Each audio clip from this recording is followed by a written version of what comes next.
পর্ব ৬। বেতাল বলল, মহারাজ, ধর্মপুর নগরে ধর্মশীল নামে এক রাজা ছিলেন। রাজা বড় গুণবান ও ধার্মিক। তার মন্ত্রীর নাম অন্ধক। রাজা মন্ত্রীর পরামর্শে কাত্যায়নী দেবীর মন্দির বানিয়ে প্রতিদিন ভক্তিভরে দেবীর পূজা করতে লাগলেন। কিন্তু রাজার মনে যে এক দুঃখ ছিল, তা দূর হলো না। রাজা পুত্রের মুখ দেখতে পেলেন না।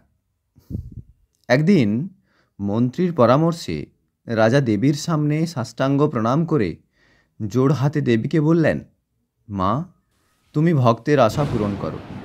আমি তোমার শরণাপন্ন হয়েছি, আমার মনের আশা পূরণ করো। তারপর স্তব শেষ করে রাজা আবারও সাষ্টাঙ্গে প্রণাম করে জোড় হাতে দেবীর সামনে দাঁড়িয়ে রইলেন। তখন দৈববাণী হলো, রাজন, আমি তোমার উপর প্রসন্ন হয়েছি, তুমি বর প্রার্থনা করো। রাজা বললেন, দেবী, যদি প্রসন্ন হয়ে থাকো তাহলে আমায় এই বর দাও যেন আমি শীঘ্রই পুত্রের মুখ দেখি। দেবী বলল, তথাস্তু, শীঘ্রই তোমার একটি শান্ত, সুশীল ও গুণবান পুত্র হবে। দেবীর বরে যথাসময়ে রাজার এক পুত্র হল। রাজা মহাসমারোহে দেবীর পূজা করলেন। নগরে আনন্দোৎসব আরম্ভ হল। একদিন দীনদাস নামে এক তাঁতি কাজের সন্ধানে তার বন্ধুর সঙ্গে রাজধানীতে যাচ্ছিল। সেখানে তার স্বজাতীয় একটি সুন্দরী মেয়েকে দেখে মনে মনে তার রূপের প্রশংসা করে প্রতিজ্ঞা করল, মেয়েটিকে আমি বিবাহ করবই। দেবী কাত্যায়নীর দয়ায় আমাদের রাজা বৃদ্ধ বয়সে পুত্রের মুখ দেখেছেন। দেবীর দয়া হলে আমিও এই মেয়েটিকে বিবাহ করতে পারব। এই ভেবে সে কাত্যায়নী দেবীর মন্দিরে গিয়ে খুব ভক্তির সঙ্গে সাষ্টাঙ্গে প্রণাম করে জোড় হাতে বলতে লাগল, মা, যদি ওই মেয়েটির সঙ্গে আমার বিবাহ হয় তাহলে নিজের হাতে আমার মাথা কেটে তোমার পূজা দেব। এভাবে মানত করে সে দেবীকে প্রণাম করে বন্ধুর সঙ্গে বাড়ি ফিরে এলো। কিছুদিন যায়। ওই মেয়েটির জন্য দীনদাস বড় দুঃখে দিন কাটায়। তার মনে আনন্দ নেই, কাজেও উৎসাহ দেখা যায় না। দীনদাসের এই অবস্থা দেখে তার বন্ধু অবশেষে দীনদাসের বাবাকে ব্যাপারটি জানালো। দীনদাসের বাবা চিন্তিত হয়ে ভাবল, মেয়েটির বাবার কাছে বিয়ের প্রস্তাব করে দেখা যাক। দীনদাসের যা অবস্থা দেখছি তাতে মেয়েটির সঙ্গে ওর বিয়ে হওয়া দরকার। তারপর দীনদাসকে সঙ্গে নিয়ে তার বাবা মেয়ের বাবার বাড়িতে গেল। আলাপ পরিচয়ের পর দীনদাসের সঙ্গে তার মেয়ের বিয়ের প্রস্তাব করল। মেয়ের বাবা দীনদাসের বাবার প্রস্তাবে রাজি হলেন। তারপর ওই মেয়েটির সঙ্গে দীনদাসের বিয়ে হয়ে গেল। দুজনে মহা সুখে দিন কাটাতে লাগল। কিছুদিন পরে শ্বশুরবাড়িতে দীনদাসকে নিমন্ত্রণ করা হলো। সে তার স্ত্রী ও বন্ধুর সঙ্গে নিমন্ত্রণ রক্ষা করতে চলল।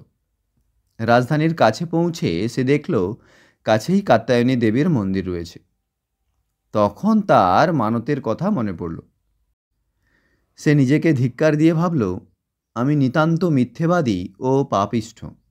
দেবীর কাছে মানত করে পূরণ করলাম না। জন্ম জন্মান্তরেও আমার এই পাপের প্রায়শ্চিত্ত হবে না। যা হোক, এখনই দেবীর পূজা করে ক্ষমা প্রার্থনা করব। সে তার বন্ধুকে বলল, বন্ধু, তুমি এখানে কিছুক্ষণ বসো, আমি দেবীর দর্শন করে আসি। দীনদাস মন্দিরের পাশের পুকুরে স্নান করে বিধিমতো দেবীর পূজা করল।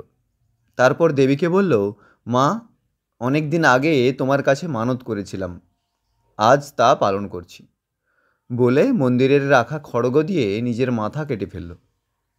এদিকে দীনদাসের আসার দেরি দেখে তার বন্ধু দীনদাসের স্ত্রীকে বলল, আপনি এখানে বসুন, আমি বন্ধুকে ডেকে আনি। দীনদাসের বন্ধু মন্দিরে গিয়ে দেখে তার বন্ধুর ধড় আর মাথা আলাদা হয়ে পড়ে আছে। দেখে তার মনে ভয় হলো। সে ভাবল, লোকে ভাববে আমিই তাকে খুন করেছি। কেউই বিশ্বাস করবে না সে আত্মহত্যা করেছে। অকারণে দোষী হওয়ার চেয়ে মরে যাওয়া ভালো। এই ভেবে সেও খড়গ দিয়ে নিজের মাথা কেটে ফেলল। দীনদাসের স্ত্রী দাঁড়িয়ে থাকতে থাকতে অস্থির হয়ে তার স্বামী ও বন্ধুকে খুঁজতে মন্দিরে গেল। দেখল তার স্বামী ও বন্ধু মরে মাটিতে পড়ে আছে। দুজনেরই ধর থেকে মাথা আলাদা হয়ে আছে। সে ভাবল, বোধহয় পূর্বজন্মে আমি অনেক পাপ করেছিলাম, তাই এই জন্মে আমার কপালে এই দুঃখ। সারা জীবন বিধবা হয়ে থাকার চেয়ে আমার মৃত্যুই ভালো। এই ভেবে সে খড়গ দিয়ে নিজের গলা কাটার উপক্রম করতেই দেবী সেখানে সশরীরে হাজির হয়ে বলল, মেয়ে, আমি তোমার সাহস দেখে সন্তুষ্ট, তুমি বর চাও। দীনদাসের স্ত্রী বলল, মা, যদি প্রসন্ন হয়ে থাকো তবে এদের দুজনকে বাঁচিয়ে দাও। দেবী বললেন, তথাস্তু, তুমি এদের দেহের সঙ্গে মাথা লাগিয়ে দাও, তাহলেই এরা বেঁচে উঠবে। বলেই দেবী অদৃশ্য হলো।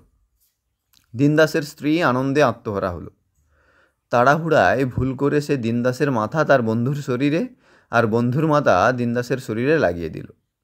দুজনে বেঁচে উঠল। গল্প শেষ করে বেতাল জিজ্ঞেস করল, এখন ওই দুজনের মধ্যে কে ওই মেয়েটির স্বামী হবে? রাজা বললেন, যে ব্যক্তির শরীরে দীনদাসের মাথা আছে সেই হবে মেয়েটির স্বামী, কেননা দেহের মধ্যে মাথাটাই হলো আসল।